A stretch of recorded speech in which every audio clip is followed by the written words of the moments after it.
você não fizer mais isso, o Senhor te leva. Eu falei, amor, se for pra me levar, que ele me leve essa semana. Mas eu tô decidido. Existe uma polêmica na internet que eu li que tu saiu da igreja por causa de um problema com um helicóptero.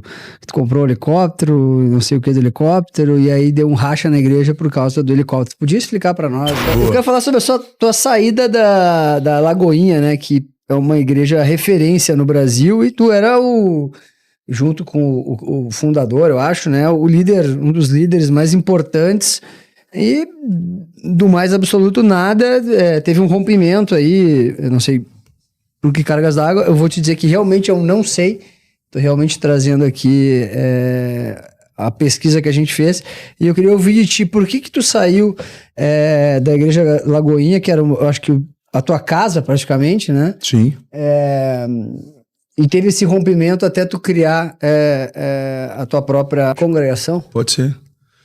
Ferre, agosto do ano passado, a gente teve uma reunião e eu fui aconselhado a focar mais no ministério evangelístico.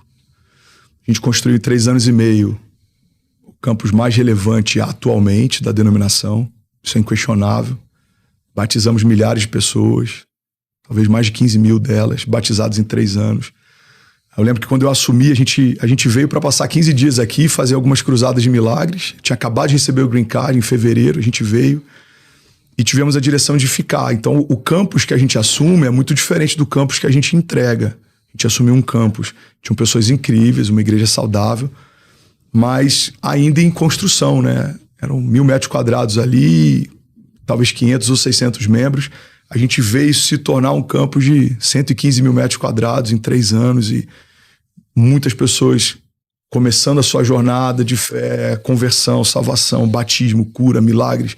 Então o que a gente viveu, cara, foi extraordinário e eu nunca vou esquecer do que a gente viveu, em especial a Alphaville. A gente plantou a igreja de Miami, The Field, participamos alguns anos atrás do Ministério da Lagoinha no Rio de Janeiro. Então a nossa história eu acho que a maior parte dela é incrível, assim. Apresentei meus filhos na igreja, fui consagrado a pastor na igreja, então não tenho o que falar em relação a isso.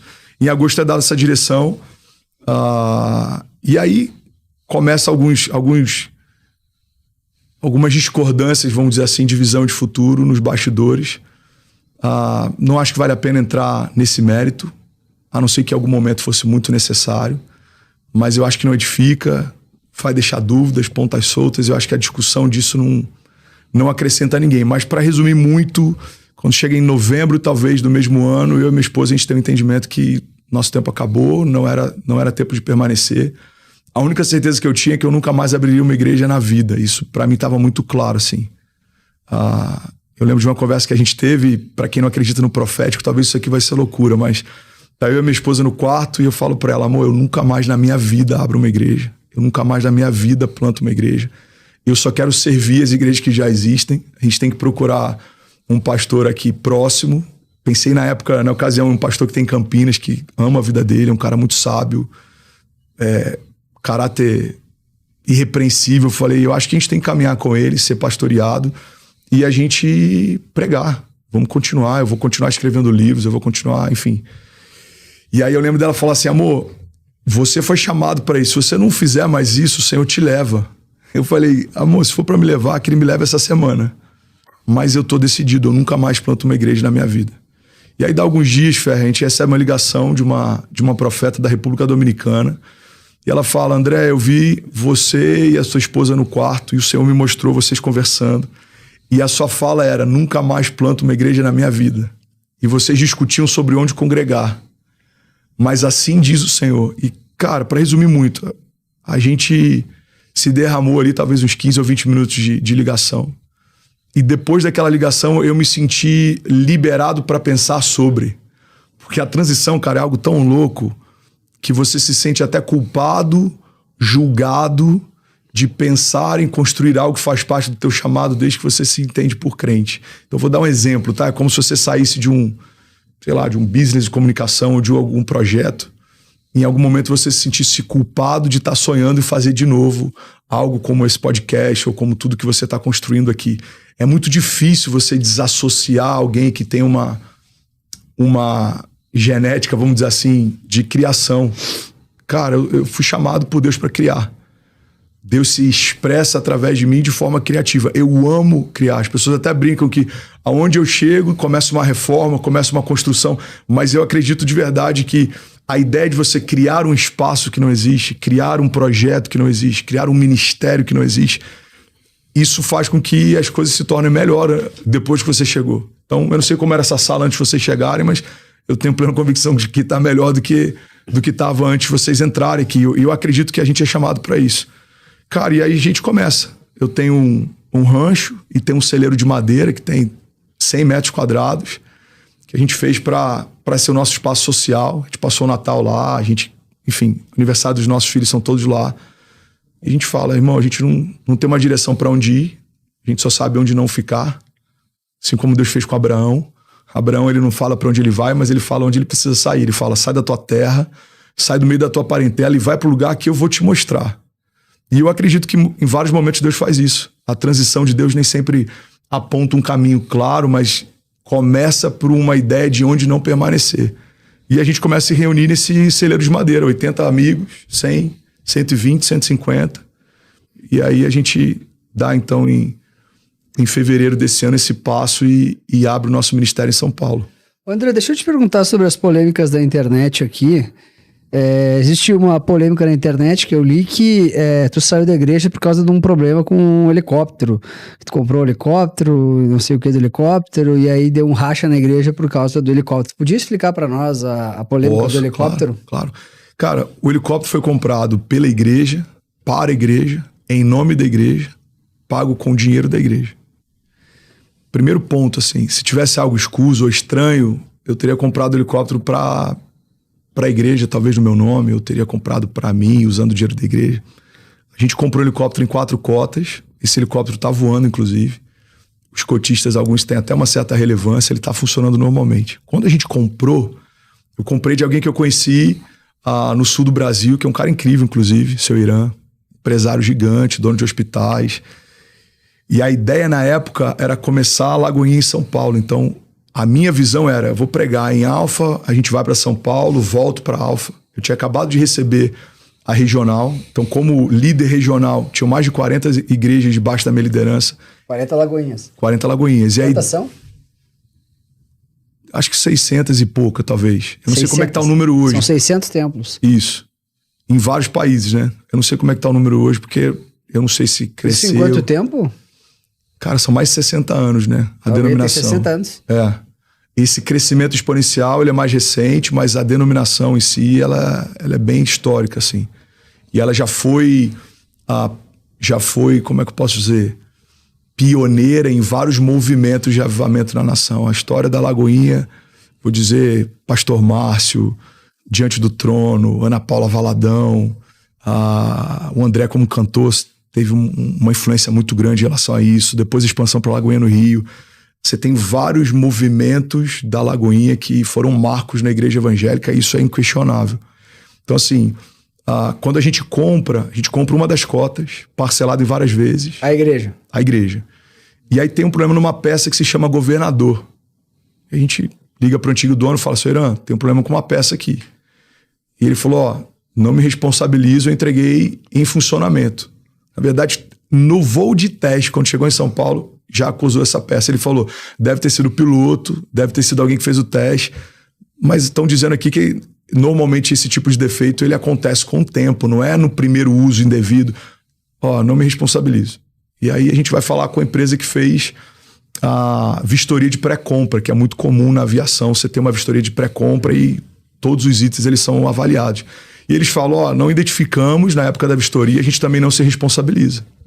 E aí os cotistas falaram, cara, vamos forçar então uma resolução, vamos segurar o pagamento desse mês e vamos marcar para a gente se reunir. E assim foi feito. Ela foi paga inteiramente até o mês de junho, se eu não me engano. Acho que suspende o pagamento julho e agosto, ou junho e julho.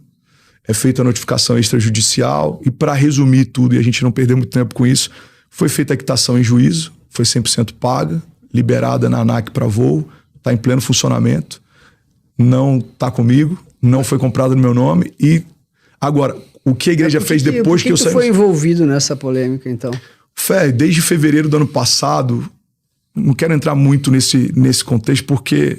Eu acho bom explicar, porque eu tô Não, sim. Vai ouvir. Então, eu vou falar de forma superficial, porque eu não quero entrar num campo de batalha, de querer provar que eu tô certo. O próprio tempo já tá se encarregando disso, muita coisa está vindo à tona e vai trazer cada vez mais clareza. Mas para resumir, cara, tem muita narrativa que desde fevereiro do ano anterior começou a ser construída para criar um personagem, uma persona que é muito diferente de quem eu sou. Então, assim, a minha origem é simples, eu vim do absoluto zero, ministerialmente falando ainda mais. Eu sou o cara que sempre esteve em todos os mutirões, reformas, construções. Eu sou o cara que, plantou mais de 5 igrejas e nunca ficou com nenhuma delas. Sempre me submeti à minha liderança, sempre amei a obra de Deus. E vivi nos últimos 3 anos um crescimento explosivo num lugar que é uma bolha em relação ao Brasil. A Alphaville é muito diferente. Então a gente tinha, assim, pessoas que às vezes iam congregar, chegavam de helicóptero. A gente tinha pessoas que vinham de jatinho particular, pousavam lá no Catarina para congregar e assistir um culto. A gente tocou pessoas de todas as classes. Então, Carapicuíba, Osasco, comunidades, Campinas, pessoas que vêm de Curitiba, Rio de Janeiro. Então, assim, o que Deus fez nesses últimos 3 anos foi algo muito exponencial. E talvez isso tenha gerado incômodo em alguém ou em algum sistema. E eu acredito que todas as vezes que algo exponencial se apresenta, um sistema já estabelecido se incomoda. Isso acontece em qualquer meio. Isso acontece na indústria farmacêutica, isso acontece na política, isso acontece no sistema religioso. A Bíblia diz que quando Jesus ressuscita Lázaro, os religiosos se reúnem e começam a tramar a morte dele. Então olha que louco. De um lado você tem um povo feliz com a ressurreição de Lázaro, impactado com o que está acontecendo. Você tem os testemunhos se alastrando. Do outro lado você tem homens que governavam, que se reúnem e começam a dizer entre si, esse cara está indo longe demais. Se a gente não parar, ele vai fazer uma revolução. Esse cara acabou de ressuscitar alguém. E eles tramam a morte de Jesus. Por que Jesus é crucificado? Jesus não é crucificado porque ele é um cara legal. Tim Keller é um pastor americano, ele diz, você não crucifica caras legais, você crucifica ameaças. Então, eu lembro que quando a gente alugou o estádio do Allianz, fez um evento incrível, pela primeira vez na história, né, do Brasil, um evento de 6 horas ininterruptas, não só transmitido em TV aberta, mas ele 100% gerado por uma igreja. Cara, o que a gente viveu foi um marco. E eu lembro de muita resistência de líderes exponenciais na nação, questionando, se levantando contra. Então, para resumir, cara, a tua pergunta, eu gosto de criar um pouco de contexto e depois eu vou pro resumo. Desde fevereiro daquele ano, muitas matérias começaram a sair e depois eu comecei a ter acesso ao backstage de alguns desses canais e uma boa parte delas foi encomendada. Muita gente queria que eu não estivesse mais no lugar que eu estava, que eu não tivesse mais o tamanho que eu tinha, ou que eu não fizesse mais o que eu fazia. Se você me perguntar quem, cara, eu tenho algumas impressões, mas eu não posso de verdade te dizer porque eu não tenho certeza. Agora, eu acredito que houve sim uma construção de uma narrativa absurda, mas eu tô em paz, tô deixando o tempo falar. O tempo, cara, ele se fosse uma divindade seria semideus, porque o tempo não tem boca, mas o tempo fala. O tempo não tem mão, mas o tempo move. Eu acredito, e eu não sou um cara, não sou bolsonarista, embora tenha um carinho muito grande pelo Bolsonaro. Eu acredito que muita gente que militou contra e que talvez até gritou morte ao Bolsonaro em algum momento, hoje talvez está percebendo que não deve ter feito a melhor escolha, ou que talvez foi muito influenciado ou inflamado por uma narrativa. Então, assim, de tempos em tempos, cara, a gente vê narrativas destruindo pessoas, cancelando pessoas. Ontem eu estava no jantar e estava o Rubinho Barrichello, e a gente começou a conversar, eu fui perguntando uma série de coisas que, como todo brasileiro, cara, que entende pelo menos uma boa parte do que aconteceu, você começa a criar uma revolta. Porque era para ele ter sido campeão, aquele cara extraordinário. Ele foi um piloto, assim... Era para ter sido campeão. Cara, extraordinário. Mas ninguém tem ideia do que aconteceu no rádio, no backstage. Ninguém tem ideia do contexto, do sistema, das ameaças. Só aquele cara sabe o que ele viveu. E aí ele falou assim, cara, sabe quando o Brasil vai entender o que eu realmente fiz como atleta? Quando eu morrer. Eu falei, Rubinho, não dá pra esperar tanto, irmão. Você precisa falar, você precisa compartilhar. A gente quer ouvir. Fica aqui o convite para Rubens Barrichello contar essa história aqui. Eu acho que seria incrível trazê-lo aqui.